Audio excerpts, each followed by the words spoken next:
Sahana Vavatu Sahano Bhunaktu Saha Viryam Karavavahai Tejasvinavadhitamastu ma vidvishavahai.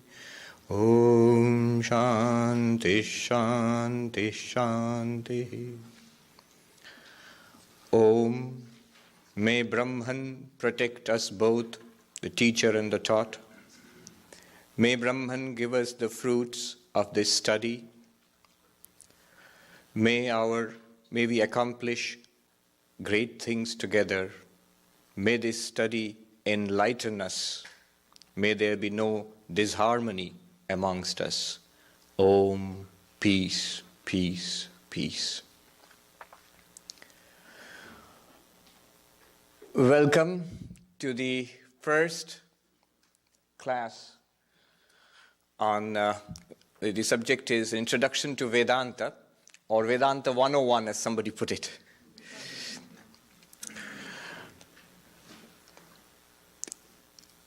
Questions like, fundamental questions, who am I? What is God exactly? What is the purpose of life? How can I get permanent satisfaction, happiness, if at all, if that is possible? How can I overcome sorrow? What is this universe which we see spread out before us? If these questions and questions like these, if they are of interest, and they are of interest to everybody, these are fundamental questions, then this course is for you. This set of classes which we are starting this evening is for you. The answers that we will discover over the course of several evenings to follow, these answers are the answers provided by the most ancient civilization on this planet. The answers given, answers found by the sages of the most ancient religion existing on this planet today. These are the answers that we get from Vedanta. Now, in a course like this, it would be customary to start with an introductory lecture. Where I tell you what Vedanta is and what the fundamental texts are, and many preliminary questions. What is expected of us, what are the preparations, so on and so forth. But I shall not do none of those things to begin with today, for two reasons. One is that none of you, almost all of you, have been coming to the Vedanta Society for quite some time, so none of you are novices to Vedanta. And I'm sure all of you, even if there are a few who are coming for the first time, you are all spiritual seekers, we are all spiritual seekers. So these questions are not new to us. Even the answers are not new to us. So I shall not start with a usual formal, boring introductory lecture. That's the first reason why I shall not do that now. The second reason is I have selected for this class a little text. This text called Drg Drsya Viveka, which is in the hands of most of you this evening already. The analysis of the seer and the seen. This text is what is called a prakarana grantha, an introductory text. Loosely translated, it would be exactly what we have called this course, Introduction to Vedanta. So this text itself is an introduction to Vedanta, and this text is a very interesting text. One reason I've selected it is because it has certain very unique characteristics. This text is a very exciting text. The author does not beat about the bush, does not waste any time on preliminaries, wastes no time on preliminaries. Not a single verse in this text is wasted on anything. Though there are important preliminary questions, but he dismisses all of them. And he goes straight into the heart of the matter. In the very first verse, it's quite interesting to note all traditional texts start with salutations to Guru, to God, and so on. You would have noticed. He doesn't even do that. He goes straight into the subject matter. And the text is dramatic. Maybe the most important verse in the whole text is the first verse. And there are other remarkable verses which come up one after another, which have become famous in the entire corpus of Vedantic literature. So it's a text which is full of drama, of movement, profound philosophical thinking. So in the spirit of this text, instead of wasting time on preliminaries, I shall get to all that much later, but we shall go straight into the subject matter, straight away, in the spirit of the author of this text. The author of this text is a bit is obscured in mystery. One source puts it as that Shankaracharya wrote, Adi Shankaracharya wrote this text 1200 or 1300 years ago, but that is not a very credible idea. There are two other possible authors. One is Bharati Tirtha, and the other one is Vidyaranya. You might have heard of a very well-known non-dualistic text called Panchadashi. So the author of Panchadashi, Vidyaranya, was probably the author of this text, but no author is mentioned. If he was indeed the author of the text is 600 years old, 6 centuries old. But you'll see how fresh it is and how powerful it is. So without any further introduction, further advertisement, since I've already got a captive audience, let's go straight into the text. The way I'll approach it is, this is of course a Sanskrit text, but you needn't worry. I presume no knowledge of Sanskrit, and I'll indeed have very little to do with the Sanskrit in the text. But I will chant the Sanskrit, and you can follow after me if you like. And then it will be entirely in English with a smattering of few Sanskrit terms, which I will explain a number of times.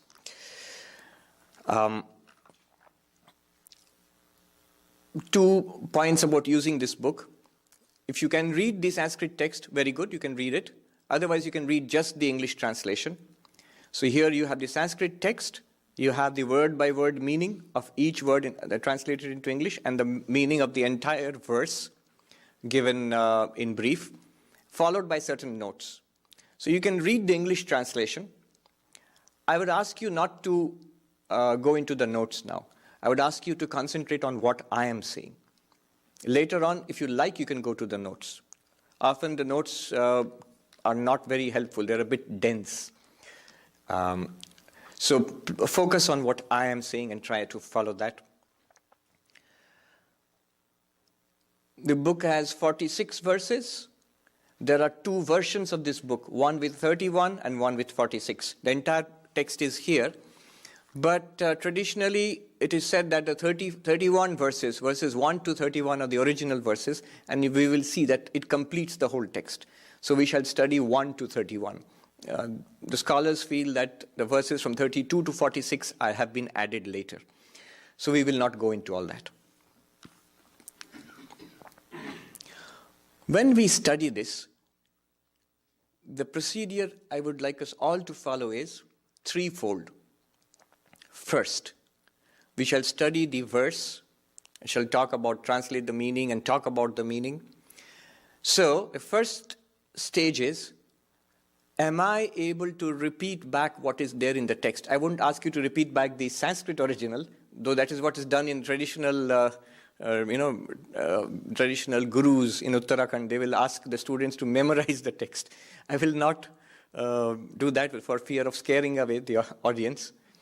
But what we should require of ourselves is that once I read it and I listen to it, can I repeat back what the book says? Can I repeat back what the book says? I'm not asking you to say that you have understood what the book says. The first stage is simply to repeat back. This is what the book says. Maybe I don't understand it. Maybe I don't believe it. But can I say what the book said? That's the first stage. And that's the basis. Without that, we are lost. So the first thing is, what did the book say?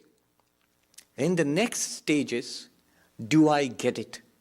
Do I understand intellectually? Do I understand what the book said? That's the second stage. So I should be able to answer questions, doubts which come up in my mind. I should be able to answer that. So do I understand what the book said? And the final and most important is it real to me? Is it real to me? That what the book says is, can I recognize it as a fact? If you can recognize it as a fact, that's the last stage or the penultimate stage to enlightenment. I wouldn't require that of anybody, not you and not myself, because then we would mostly be disqualified if you say that all these things become fact to you immediately after you read it. That's setting the bar too high. But these are the three stages of grasping the meaning of these verses. First, what did it say to me? Second, do I understand what it's trying to say? Third, can I acknowledge that it's the truth, it's the fact? It's a fact. Right. With having said that, let's plunge straight into the text. Let's see what this author, 600 years ago, in South India, in the state, what is the state of Karnataka now? It was the Vijayanagar kingdom 600 years ago. What the author has to say to us in Hollywood in the 21st century. And we'll be stunned at how profound some of these things are. I was reading a few days ago that every year nowadays, every year we publish more books. More books were published in 2015 than have been published in all of human history until the 21st century. That is true. Thousands, tens of thousands, hundreds of thousands of books and monographs are published. But you know, how many of the greatest books of humanity, and maybe a few hundred or few thousand books have been published in the last 2,000 years until the 19th, 18th or 19th centuries. But you will see among the greatest books that we have of humanity, our human civilization, those are the few books which were written hundreds of years ago. And of the books, thousands of books which we published last year, I don't know how many will be remembered this year or the year after. So this book is like that.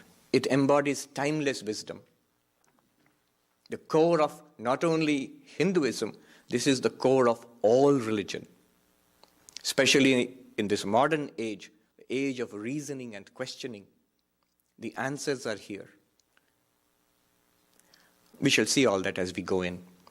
I shall read, please follow after me, then we shall discuss. Rupam Dṛśyam Locanam Drik Tad Dṛśyam Driktumanasam Dṛśyadhivrittaya Sakshi Drigeva Natu Dṛśyate. This is the verse. What does it mean? We'll leave the Sanskrit alone for the time being. Now, focus carefully on what I've got to say. Focus as you have never focused earlier. I am going to talk about this verse in 4 stages. Stage 1, stage 2, stage 3, stage 4. And all throughout, I would like us all to remember one operating principle. One operating principle alone. What is that operating principle? The seer and the seen are different. The seer and the seen are different. Seer means I am the seer. Literally, seer here means the one who is seeing. I am the seer. And this book here is the seen. And they are obviously different. You can clearly see the two are different. What do you mean by different? Different entities. The one who knows is different from that which is known. The subject is different from the object. This is the operating principle. And here the book is not asking us to accept anything on faith. It's common sense. That's what we accept anyway. Eyes see something, and what the eyes see is different from the eyes. That's common sense. We know this. Everybody knows this. And the book says that is sufficient. Just hold on to that. That is number 1. And that's an important principle that we have to hold on to. Now, what does the verse say? Stage 1. I told you 4 stages. Stage 1. The verse starts very simply. It says, forms, colors are the seen. That which is seen. Eyes are the seer.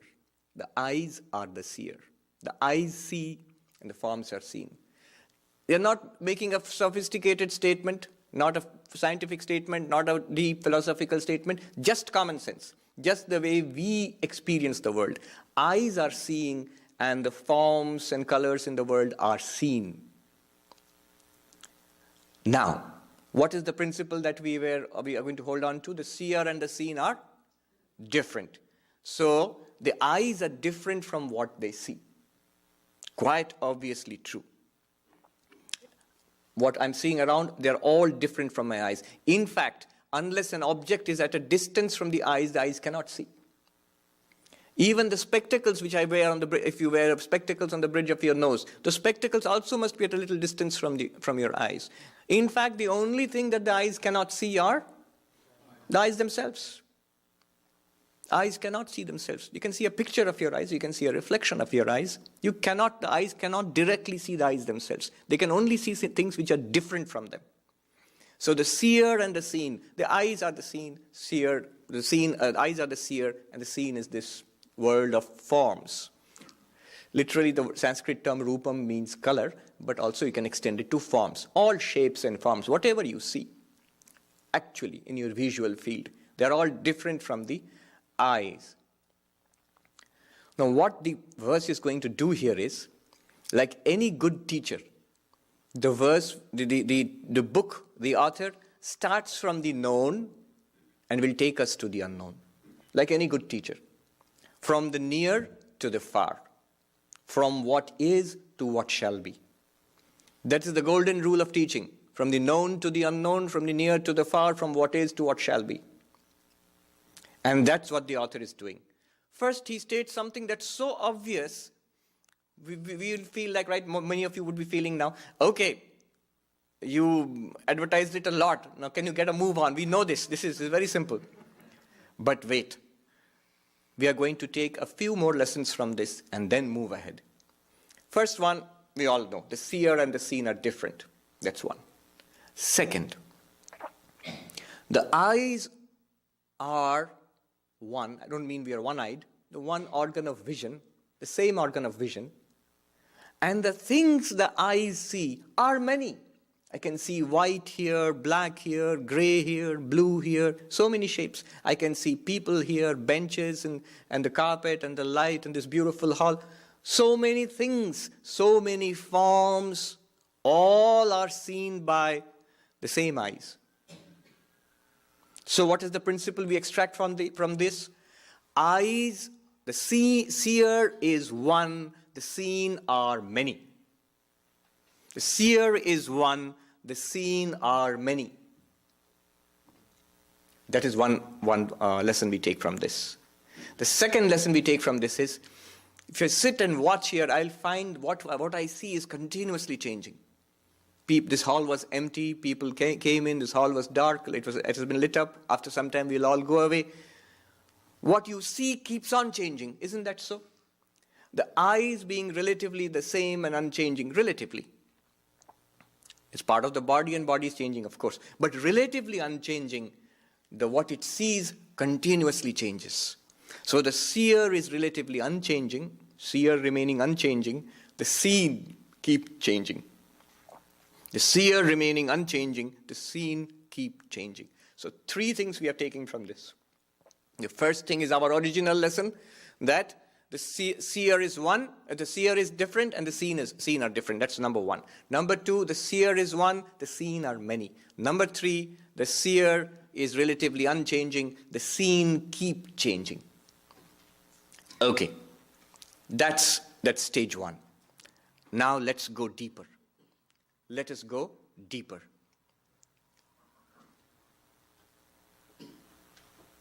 The book tells us, the first verse tells us, the eyes themselves become the seen, and the mind is the seer. The eyes themselves become the seen, and the mind is the seer. Now, what does it mean? It means, not only do I see the world with my eyes, but I also know with my mind, my eyes are open. This guy is boring me so much, I can't keep my eyes open. I know it. I can see very well. I know that. My eyes are good. I can't see very well. I need spectacles or contacts. So the conditions of my eyes, those are known to me. Who knows that? Not the eyes themselves. The mind reflects upon the condition of the eyes. So the mind is the seer. Now the word seeing is used metaphorically. It means the knower.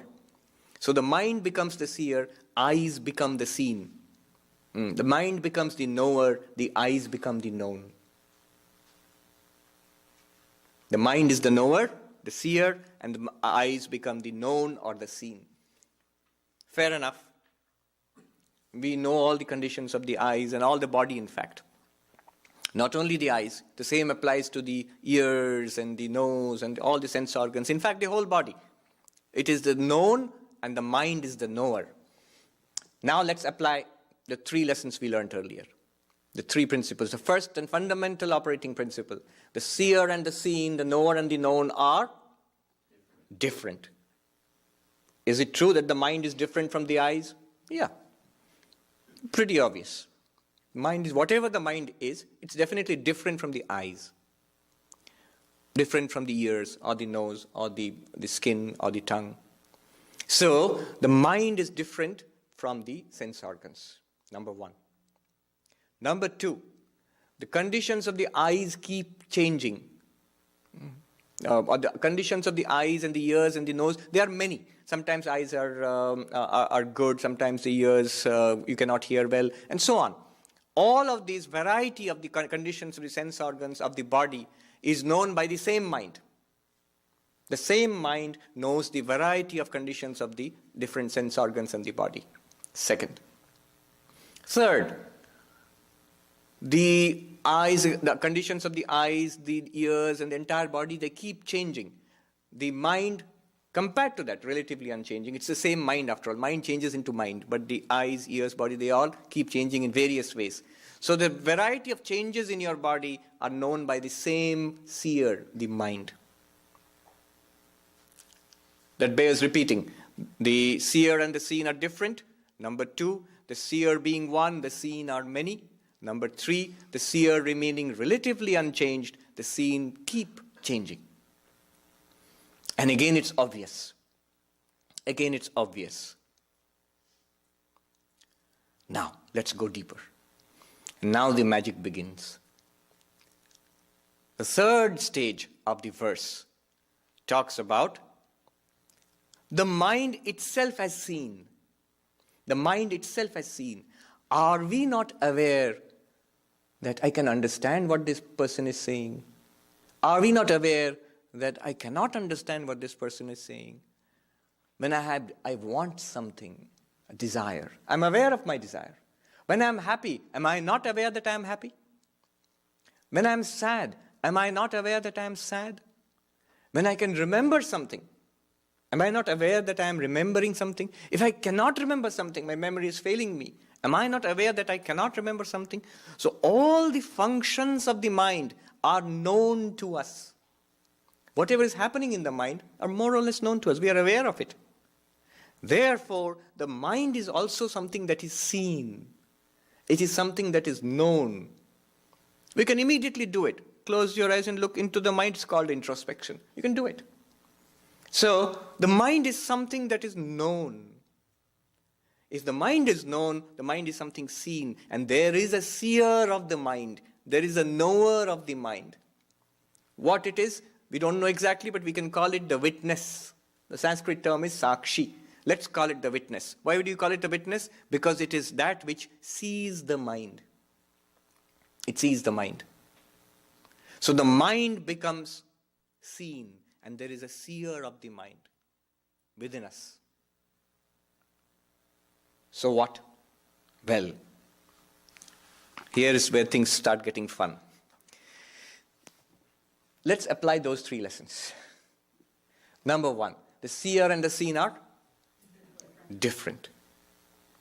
So that which, the witness which watches the mind is different from the mind. And the second one is, the seer remaining one, the seen are many. Thoughts, feelings, emotions, ideas are many in the mind. A continuous stream of movement in the mind. Always. The knower of the mind is the same. Third, the mind has many types of His mind is continuously changing. So many types of thoughts, feelings, emotions, the mind is manifold, the knower is one. And the third point is the mind is continuously changing. The sakshi, the witness, is not changing. It watches, unchanging. These three lessons. So what? Well, here's where I usually tell a story. It was a very interesting, instructive story. There was this businessman in India who had problems like businessmen do. And what they do in India is they go to a Swami. And the Swami usually lives in the Himalayas. And the higher in the Himalayas, the wiser he's supposed to be. You live, higher you live, the more wisdom you're supposed to have.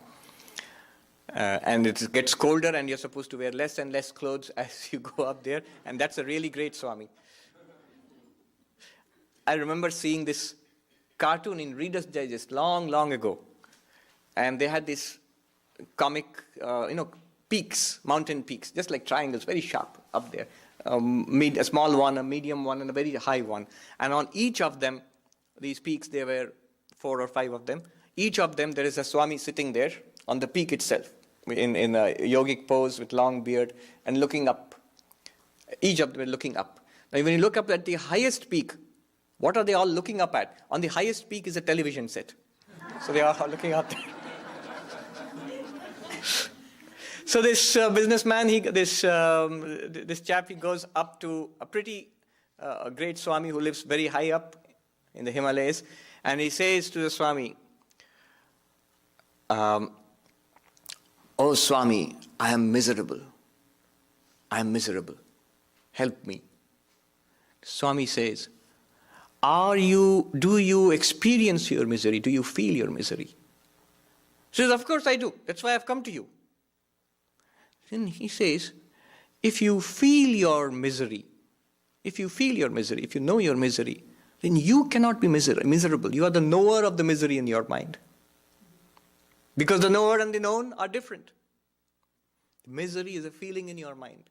If you are aware of it, you are that which is aware of the feeling in the mind, aware of the misery in the mind. That which is aware of fear is not fearful. That which is aware of sadness is not sad. Now, this person thought about it. And if you think about it, if you do that, the result will be, at the very least, the problems in the mind will become a little quieter. The moment you put some psychological space between the problems in your mind and yourself, then what happens is, we start questioning whether these belong to me. I'm aware of it, but do they belong to me? You say, of course they belong to me. Why? Have we ever asked this? Does the mind belong to me? Of course, we think we are the mind. If you make a distinction between yourself and the mind, you'll say, Swami, at the least, even if I am not the mind, all right, I can grant you that, but at the least it's my mind. So I care whether there's sadness in the mind or misery in the mind or ignorance in the mind. But is it really your mind? What kind of question is that? Of course it's my mind. Well, think about it. You go on a train, you board a train here, a day train, and you have a passenger who sits in front of you, and you get to know this guy, you know his name and what he does, and you can see him, what he looks like, or what he talks like, everything you know about him. After a few hours, he gets down and he's gone. Just because you know about him, just because you are with him for a few hours, he doesn't belong to you. Never has, never will. Anyway, more of that later. Now, the man thought like this, mind calmed down a little, as it will. You can try it. And he came back to the Swami. And he said, Swami, you are right. That's really profound, Swami. I am very peaceful now. The real fun starts now. The teaching, that was not the teaching comes now. And the Swami immediately says to him sharply, no, you are not peaceful. You are the knower of the peace in your mind. You see how profound that is.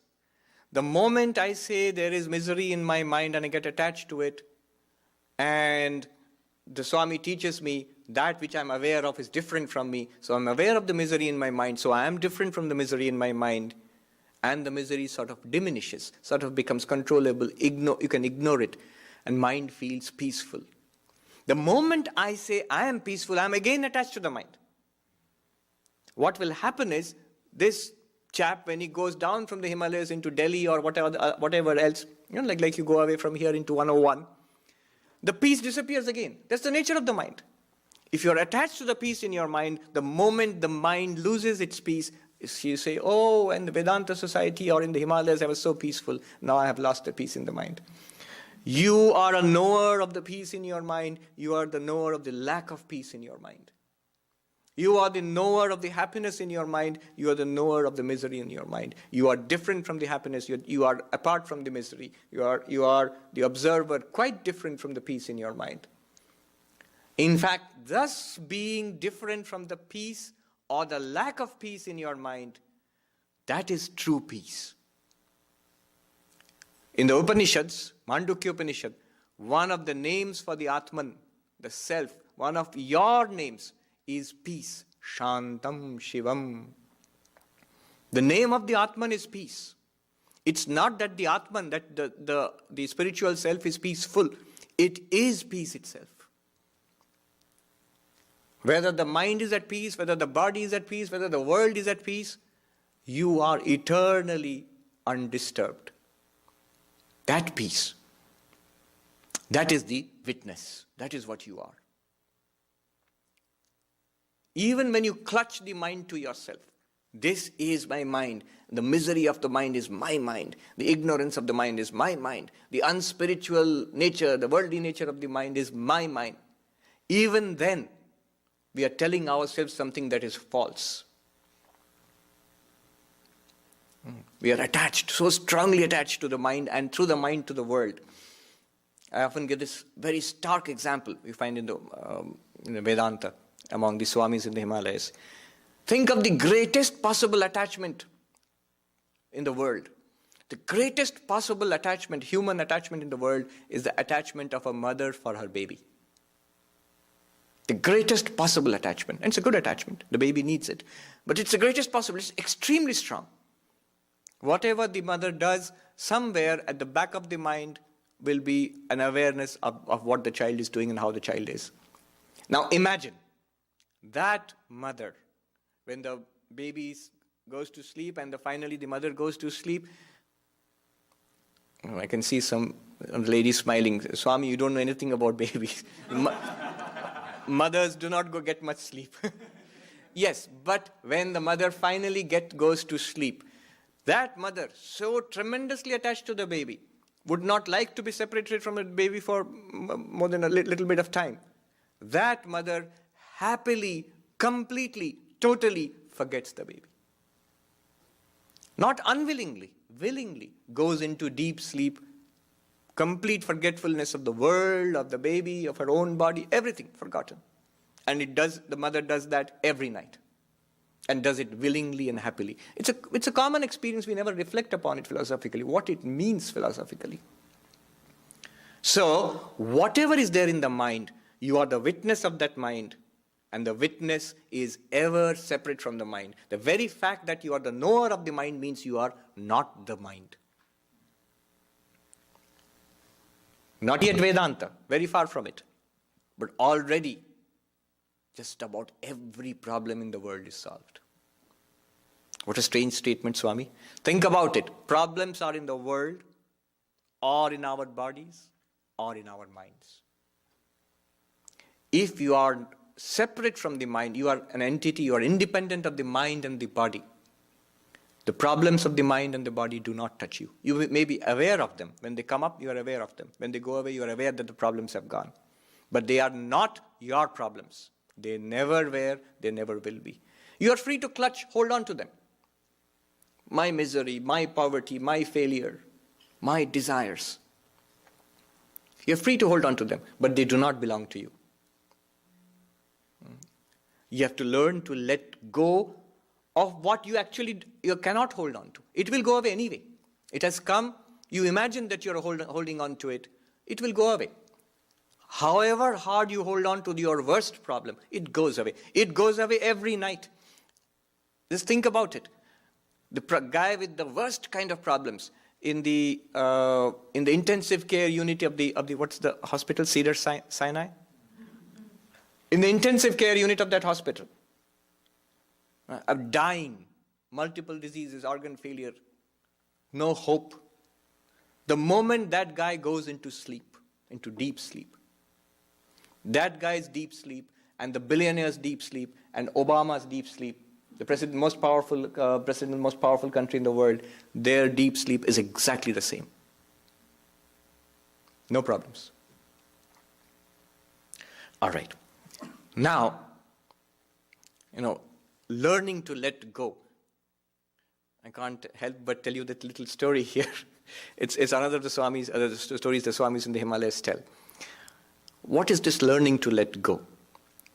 There was this monkey, a farmer, who used to keep bananas in a jar.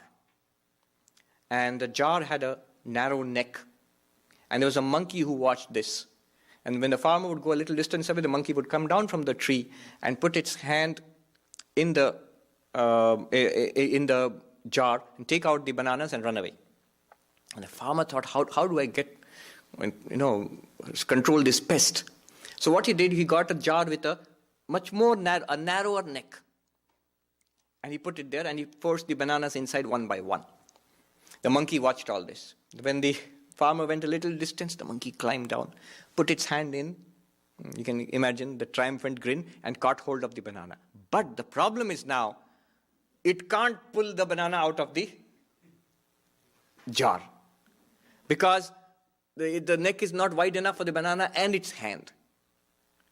And the farmer comes and thrashes the poor little monkey, gives him a solid beating. Now, how can the poor little monkey, it's not very poor, but a pretty naughty monkey, how can the monkey escape the thrashing? The only way the monkey can escape is to let go of the banana. But the monkey doesn't occur to it, so attached to the banana tremendously, I will not let go. And it takes a beating. You can just let go. And it can run away. But it will not let go. It is not trapped. The only thing that traps it, its desire and its confusion. That I cannot take my hand out. You cannot take your hand out because you're holding on to something which is not part of your hand. How does the monkey escape? By letting go of the banana. Letting go of the banana, the monkey becomes a monk.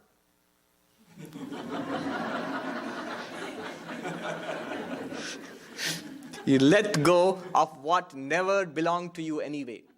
What does not belong to you? That which belongs to the world. That which belongs to the body. That which is part of the mind. None of this belongs to you. You are the witness. Right. The fourth stage. This is the third stage. The fourth stage. Here is where Vedanta really starts. So, supposing such a witness is there, even if I feel, okay, it could be true that I am this unchanging witness, or it's only because I've become identified with the body and mind that I feel I am this limited individual. The body is born, I feel I have been born. The body gets older, I am getting older. The body gets sick, I am sick. In the mind there are thoughts, I learned something, the mind learns something, so I have become learned. The mind forgets, I have forgotten. Oh, I cannot but tell you this story. See how, even before coming to the fourth stage, the third stage, how it helps us. One of the greatest scholars I've met, master of both Eastern philosophy and Western philosophy, a philosopher. He's still alive. I met him at one of our ashrams in India. And he had a mild stroke. He taught in USA, in Germany, and in India. So he's old now. He had a mild stroke. And he was a little depressed. He told me, Swami, I am forgetting what I have learned. And I feel bad. Imagine somebody who's gathered millions of dollars over the years through hard work. And suddenly economic bust or whatever, and he loses it. What you have worked for your life, and that is slipping out of your fingers, so you feel bad. You've invested your life in that. So a great scholar has invested his entire life in cultivating learning. And that's going now. The mind is not sharp. Mind is losing what it had learned. That's one picture. The other picture, there was a Swami in our order, not very well known outside, but inside the order we all knew him, Mokshodanandaji, Ram Maharaj. He has passed on now. He used to teach, even I was lucky enough to learn under him. He used to teach in the training center in Belur Math. Vastly learned Swami. And a very great Swami. Now, see the difference. I used to go to him with questions as a young novice. So one day I went to him. He used to be in the what we call the Arogya Bhavan, where the old Swamis stay. He was sick. He was 12, 14 hours in a day sometimes. Oxygen had to be given to him. And always there was a twinkle in his eyes and a smile on his lips. Anyway, so I used to go to him with questions. Towards the end of his life, one day the last time I went with a question to him. He thought and he thought and he thought, and he said, I can't remember anymore. It's all going away. Okay? Till this point it matches. The next, he said with a big smile, let it go. Its work is done. All the Vedanta I have studied in my life, all the scholarship I have got, let it go. Its work is done. He has got something eternal, something permanent, something unshakable, from which position he can let go of everything. He can let go of the banana. Yeah. There's no problem anymore. This is what happens when we truly, truly understand and feel that we are not the body, not the mind. Fine. Now suppose we are this witness of the mind, unchanging witness. The immediate question will be, great, that's what I want to know. Now can you tell me, Swami, how do I know this witness? How do I get this witness? How do I realize this witness? How do I know this witness? And the answer comes in the last quarter. You can never know it. You can never know it. I can see the shocked expression in most of your faces. Swami, you should have told us this earlier. I wouldn't have signed up for this course. Can I have my $3 back? More than 100 years ago in London, Swami Vivekananda was giving a talk on Advaita Vedanta, on Jnana Yoga, and he said exactly this thing. The self cannot be known, is not an object of knowledge. Then he says, hurries on and says, but you must not go away with the idea that it is unknown. It is more than known. In every knowledge, the self reveals itself. The Kena Upanishad says, what is the self? The knower, the witness. The Kena Upanishad says, it is something different from the known. Oh, so it's unknown. No, it's something different from the unknown. Think about it. If I ask you a question, what is it that's different from all that you know? All the subjects you know, the people you know, your memories, ideas, opinions, different from all of that. And different from all that you do not know. There's a vast ocean of the ignorance which we have. We do not know many things. So there are many things which we do not know, and there are many things which we know. What is it that's different from both of them? It's not something that we know. It's not something that we do not know. Yes, some people have an idea. Yes? What you are? Exactly. Yourself.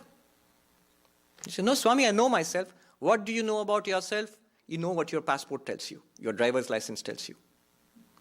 You know your body, you can see the body. You know your memories, your family, all that's in the mind. And if you know all that, it must be different from you. That which knows all this, do you know that? No. It cannot be an object of knowledge. And yet, it is not unknown. For what is more known than yourself? You know that you exist. You know that you are. It's exactly like, how do I know you are all there? Because I can see you. How do I know that my eyes are there? I can't say because I can see my eyes. I know that I have got eyes and they're in perfect working order because, not because I can see my eyes, because I can see you. Whatever I see proves to me not only that object is there, but also that my eyes are there. In the same way, whatever experience you have, you see something in the world outside, it proves that you are the conscious self. You have a feeling in your mind and a memory, an emotion. it proves to you not only that the emotion is there in your mind, but also that you are the witness, the conscious self.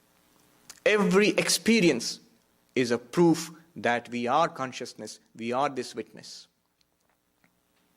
The Kena Upanishad says, Pratibodha Viditam Matam Amritatvam Hivindate. When you realize the infinite existence, the infinite consciousness in every experience of your life, not just in the temple or in the church, not just at the time of prayer, not just even in samadhi, in every experience, when you're talking, you're thinking, you are laughing, in every experience when that self, this existence, consciousness, bliss is realized, that is immortality. And that is possible. So the fourth quarter says, this self, the witness, is the true seer. What about the mind? It is the seen. This witness plus the mind becomes the seer of the body and the sense organs. This witness plus the mind and the body and the sense organs becomes the seer of this world. But the true, real seer is this witness alone. Everything else is the seen. This witness is the knower. Everything else is the known. And this witness is separate from all that is known. This witness is unchanging. Everything else is changing. This witness is one. All others are multifarious, multiple. This is, in brief, the explanation of just the first verse. I'll say one more thing, and I'll throw it open for questions. Last 10 minutes or so, we can have questions, I think. So, just one more thing. I said there are 3 stages of understanding these verses. One stage is, you should be able to say now what the verse said, number 1. Number 2 is, understand what it said. And number 3 is it a fact for you? Is it real for you? Look at it, take it stage by stage. The first stage says the eyes are different and the forms are different. Is this real? Is this a fact for you? Do you have to believe this? Is it high philosophy? No, it's common sense. Is it a fact? Yes, it's a fact that my eyes are different and this book is different. It's a fact. I don't want to learn about this. The book is just telling me what's already a fact, just drawing my attention to it. Second, that my eyes are different and my mind knows the eyes. The mind is the knower and the eyes, and this body is the known, and the mind is different from the sense organs. Is that a fact, or do I have to believe it? It's a fact. I experience it. That the witness is different from the mind. Third stage. The witness is different from the mind. Is it a fact, or is it something to be realized? Is it a fact now? That's what the book claims. Most people would say at this stage, well, it's a great theory and it is something to be, I don't disbelieve it, but it is something to be realized after a lot of sadhana, a lot of spiritual practice, and then finally I will realize I am different from my body and mind. That's all right, but that's not what the book is saying. Just as the eyes are different from this microphone, exactly in the same way, you, the knowing self, is just now, right now, you are completely different from the body and mind. Only in our understanding, the monkey has caught hold of the banana. We have caught hold of the body and mind in our understanding, not physically, in our understanding. That's why we feel trapped. So, just now also, it is a fact that you are not this body, not this mind. The Sanskrit goes like this. I'll quickly run through it. Those who can read Sanskrit, you can follow me. You don't have to repeat it. I'll just say. Rupam Dṛśyam Lochanam Dik. Rupam means forms. Dṛśyam means that which is seen. Lochanam means eyes. Drik means the seer. Drashta. Drashta means seer. The book is the analysis of the Drashta and Dṛśya, the seer and the seen. So the eyes are the Drashta, forms are Dṛśya. Go deeper, second stage. Tad Dṛśyam. The eyes become the seen, Dṛśyam. Mind becomes the seer, Drashta. And the mind and the eyes are different. Then the third stage, Dṛśyādhivrittaya Sakshi. The mind, the thoughts, feelings, ideas in the mind, they all are Dṛśya, things which are seen. And there is something watching them. That is called the Sakshi, the witness. Dhi vrittaya, the modifications of the mind. Here the dhi word dhi is used as a global term. Mano, buddhi, chitta, ahankara. Those who are interested in Vedanta, you know, all of them are included here. And finally, the fourth quarter, Drigeva natu Dṛśyate. That Sakshi, that is the real Drashta, the real knower, the real seer, that never ever becomes an object of knowledge. Never ever becomes an object of knowledge. And that is who you are. That is who you are. That is who I am. Many questions will come about this. If that's what I am, why don't I know it? If I am this permanent witness, why is it that sometimes I'm aware, sometimes I fall asleep, so consciousness comes and goes, what happens to this witness? All those questions will come. What is this world? How was this created? What is its relation to the witness? Why is it there at all? Things like this. So many questions are there which will come up one by one. I will stop here and we'll do a peace chant and we'll throw it open for questions. We have 10 minutes for questions. Om Shanti Shanti Shanti Hari Om Tat Sat Shri Ram Krishna Arpanamastu. Any questions? Yes, there's a question there. Alok.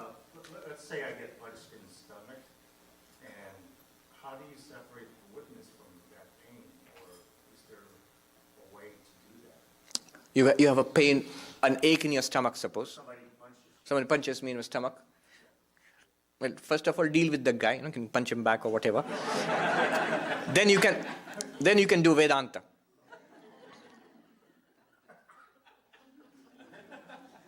This question of dealing with pain, and the grossest form is physical pain. Physical pain. And this question is immediate. And it works here too. It works here powerfully. It works here just now. Even before we are realized souls and enlightened souls, it still works. You see, it works this way. This question was asked by a student to Shankaracharya. There's a book called Upadesha Sahasri. In that, Shankaracharya gives this philosophical way of analysis of your feelings, emotions, pain, and so on. Then the student asked this question, but sir, in the book it's there, but sir, if my hand gets burnt, it hurts. Even after I read Vedanta, it still hurts. And Shankaracharya says, their answer is, are you aware of the pain? Of course I'm aware of the pain. If you are aware of the pain, you are that which knows the pain. And you must be different from it. Remember, Vedanta is not anesthesia. Vedanta is not a painkiller. In Hindi they say, Vedanta tod phod nahi karti hai. Vedanta does not try to change the world of appearance. Karma Yoga tries to change something. It does good to the world and purifies the mind. Bhakti Yoga tries to make a change in our, take away desires of the world and focus it all on God, love God. It's a change. Raja Yoga, the path of meditation, makes a change in the mind, focuses the mind on God and tries to attain samadhi, which is also a state of the mind. Jnana Yoga alone does not try to change anything.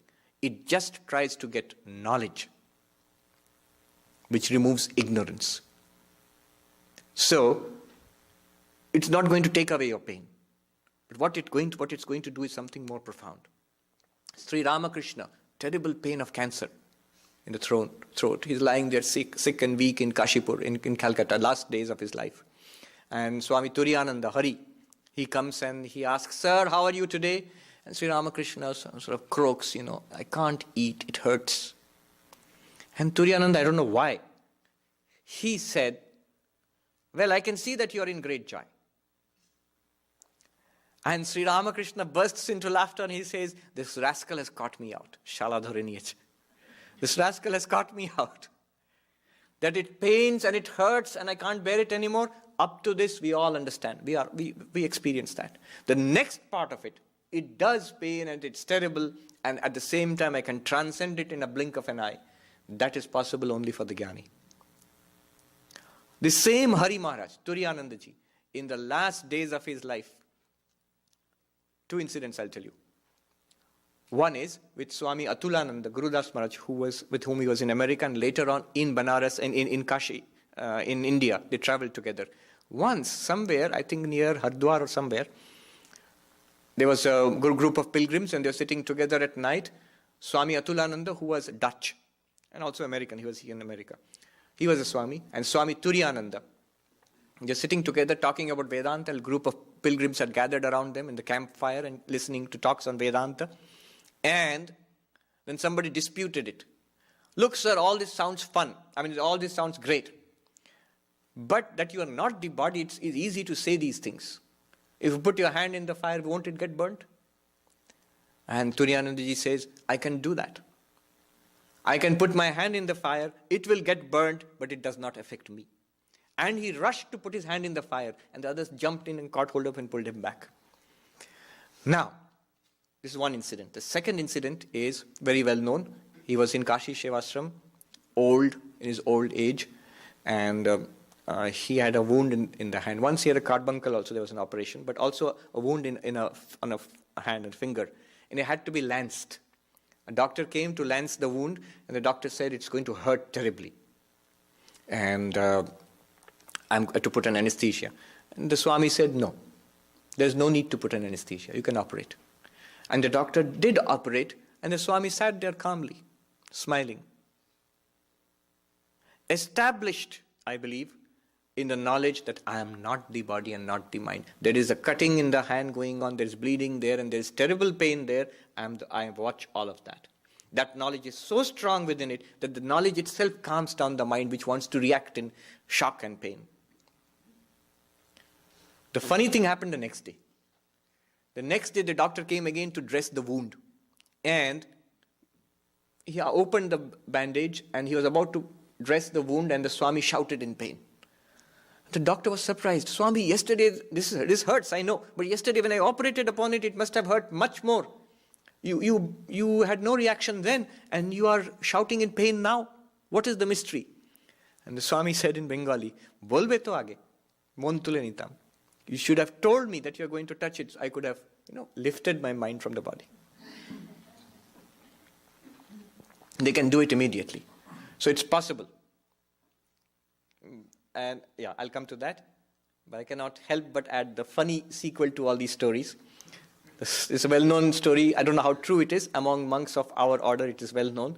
It seems some monk read a lot of Vedanta, all these books and everything, and was convinced about it. And one day he had an operation, somewhere, a minor operation.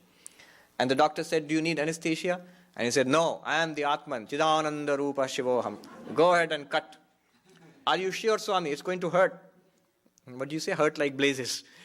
And Swami said, of course, it can hurt, but I'm the witness of the pain. And the moment the knife just cut through the skin, the Swami shouted, stop, stop, stop. Swami, what happened to your Vedanta? And this works best in Hindi. Then I'll translate. He said, wo shala kitab ka baad kitab mein reh gaya. All that stupid Vedanta is in the books of Vedanta. It's not in real life. It doesn't work. You have to be... So what works, as I said, just like this book is different from my eyes, it's a real fact for me. You don't have to tell me, you don't have to convince me, no philosophy is necessary. In the same way, I must be separate, I must be convinced, clear that it's obvious that I'm separate from my body and mind. Then only it will begin to work. Okay, last question. How am I assured that the witness isn't a function of the mind, since I'm using intellect to establish Yes. That is a question one would definitely come up to any thinking person. You see, it's very clear when you are... Please repeat the question. The question, exactly. It's an important question. The moment you say that there's something watching the mind, and that which knows the mind is different from the mind, but you see, the mind can also watch itself. Which is not a problem when it comes to the body or the world outside. The mind has a capacity to reflect upon itself. This capacity is called introspection. So when I say I am watching the feelings in my mind, the thoughts in my mind, the memories of my mind, is it not simply the mind watching itself? Isn't it introspection? Isn't it introspection? I will answer that. I'll just give you the answer in brief in two ways. Just consider it. One answer is a standard answer given in Advaita Vedanta. The clear proof that you exist apart from the mind will be if you have an experience where the mind is not there, but you are there. Isn't it? And they say deep sleep is exactly such an experience which we have all the time. If you say, no, in deep sleep I was not there. You were not there, then who slept? No, it's just the body was sleeping. But you wake up and you say that I slept happily. I did not know anything. Nakinchid avedisham sukham aham asvapsama. I slept happily. I did not know anything. If you did not know anything, that is also an experience. Something must have experienced it. I'll leave that with you. It's a lot of argument about this, a lot of thinking about it. And there are different schools of thought. But that apart, let me give a more subtle but much more simple example. When you are not introspecting, when the mind is not watching itself, are you at that moment still not aware of the mind? When you do not think about yourself, I am watching the mind, don't do it. Normal times, talking, walking and all that, at that time also there is a basic level awareness going on all the time, even when you are not self-reflecting. That is what is interesting. There is something illumining the mind. And the mind, of course, can self-reflect. But when the mind is self-reflecting, it is one thought thinking about another thought. It's one idea thinking about another idea or a feeling or something. Intellect pondering upon memories and feelings and perceptions. But apart from all that, still there is consciousness in the mind. Even when you're completely absorbed in a task, a surgeon operating on a patient, completely focused in the state of what Mihai Csikszentmihalyi would call flow. Completely forgotten self-awareness. Complete self-awareness forgotten. At that time, is the surgeon conscious or not? Of course he is conscious. He's completely conscious. Just that I feeling is not there, the self-reflection is not there. That's one function of the mind. So, the witness is different from the ego. Witness, in fact, one of the definitions of the witness in Advaita Vedanta is the witness of the ego. Buddhescha sakshi. In one of the hymns of Sri Ramakrishna we find, Buddhescha sakshi. Yovetti sakalam nachayasya veta. One who knows everything, but who is not known by anything. Who is that? You say, oh God. No. In Advaita Vedanta, it's you. The witness of the intellect, witness of the ego. We'll go further into it. All those things will be explored slowly. So, as I promised, it starts with a bang. Tremendous first verse. Advaita Vedanta, as we will see later on, what is Vedanta, what is Advaita Vedanta, and what are the roles of meditation, worship, all those things have a role. We'll plug them in as we go along.